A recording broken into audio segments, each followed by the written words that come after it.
All right, week 4, the final week of new learning content. We are going to talk about geologic reconstruction from deep ocean drilling, right? How can we drill cores into the ocean floor through the sediment and analyze the layers of that sediment to figure out what the climate was like, what the ecosystem was like, right? Reconstructing the past from deep ocean drilling. Then we're going to talk about resources from the ocean floor. We don't just get information and data from the seafloor. We can also get economic metals and things like that if we mine the seafloor. Also thinking about how do we do that in a environmentally friendly and sustainable way. So first, talking about geologic reconstruction, much of what we know about our paleoclimate, right, the temperature of the past, comes from the seafloor. In previous classes, we've talked about how um, a lot of our climate knowledge comes from glacial cores, right? Coring through glaciers. But glaciers don't go that far back in time, right? There were times when Earth was so hot, such as during the Paleocene Eocene thermal maximum, that no glaciers existed, which means that there's no glacier around today that can tell us anything about climate before that time. So we have to go to other sources, such as the seafloor, and it allows us to reconstruct these paleoclimates.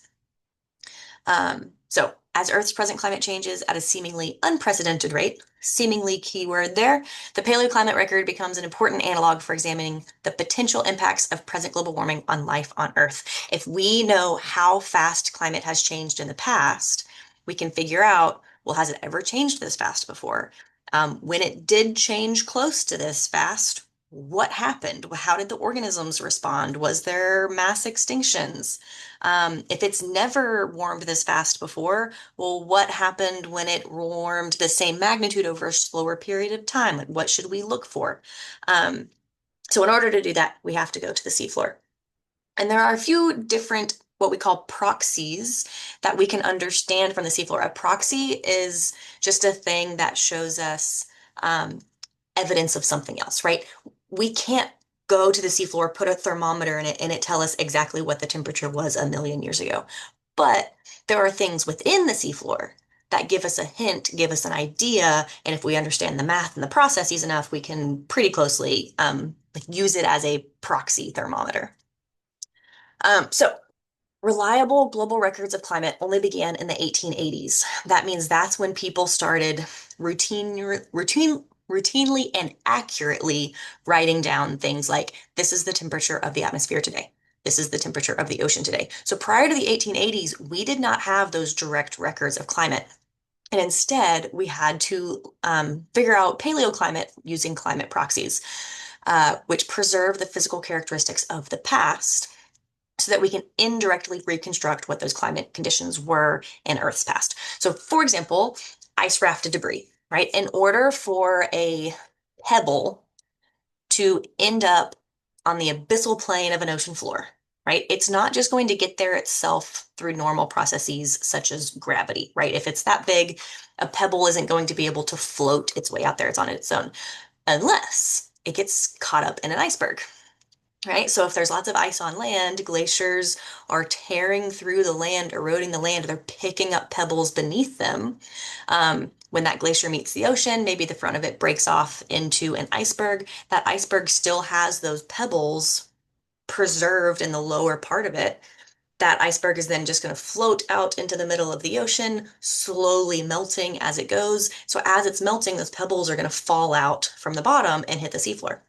So if we see a pebble on the seafloor far away from a continent, we know that that's an ice rafted debris. And that tells us that at that time there were icebergs on or glaciers on land, so it had to be cold. And then the number, the prevalence of ice rafted debris can tell us how many glaciers, how many icebergs. If there's a lot of them, that means it's really cold. If there's just a few of them, it means maybe it was only cold enough for a few glaciers at only the coldest parts. Right? So that's more of a was it cold or warm, but we can't get a exact temperature from that at all. What we can get close to an exact temperature is looking at foram chemistry. So forams, as we've talked about before, they are calcareous algae that form a shell or a test that as they form it, incorporates the chemistry of the water that they live in. The chemistry of the water they live in is influenced by temperature. So if we look at the chemistry of these fossilized 4AM tests, we can then use that as a proxy to figure out what the temperature of the water was.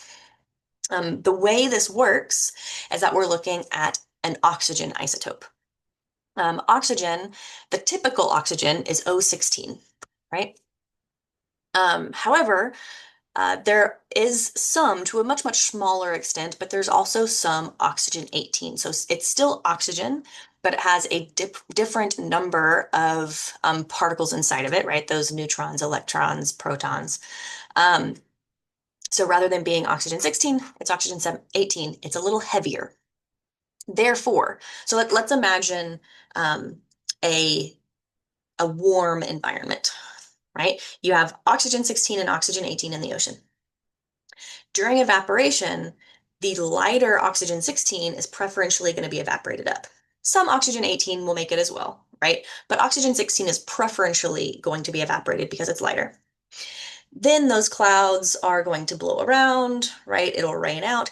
Any oxygen 18 that did make it up into the clouds is preferentially going to rain out first because it's heavier. So through time, as clouds age, they become more enriched in oxygen 16. But eventually, those clouds will completely rain out. That oxygen 16 will return back to the ocean. So in a warm climate, right, you have oxygen 16 being preferentially taken out of the ocean, but it's also coming back to the ocean, right? So what is in the ocean, the stock of oxygen 16 in the ocean isn't really changing unless it gets cold. When it gets cold and there's glaciers on land, those clouds that are enriched in oxygen 16 rain out or snow out, and that oxygen 16 gets locked up in glaciers and ice on land, and it doesn't return back to the ocean.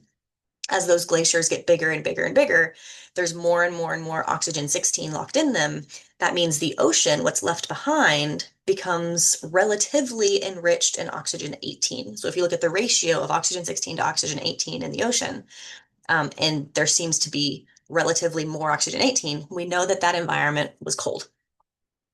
And we can reconstruct past climates with this. So you've probably seen a figure like this that shows, how hot or cold it was over the past several hundred thousands or even millions of years.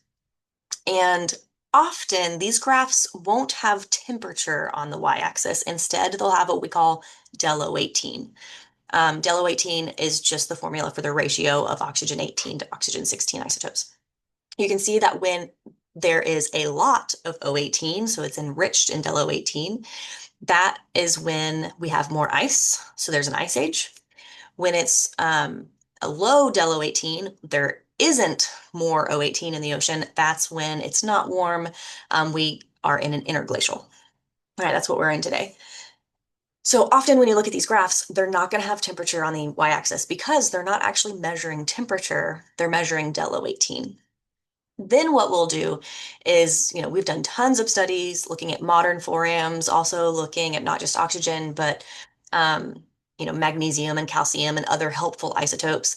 And we're able to determine fairly precisely a temperature, right? So sometimes we will put temperature on these axes or on these graphs, knowing that we're not actually measuring the temperature, but we are inferring what the temperature would have been based on this oxygen isotope value. So recall, do you remember how old are our best direct records of climate? When did we start taking detailed notes on temperatures?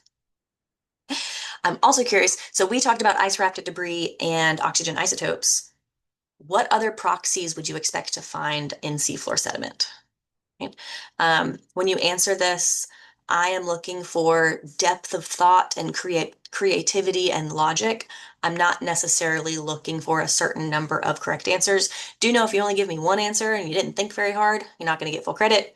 But also, I don't need a book, right? Try to come up with I don't know, 4 or so, at least other proxies that you can think of.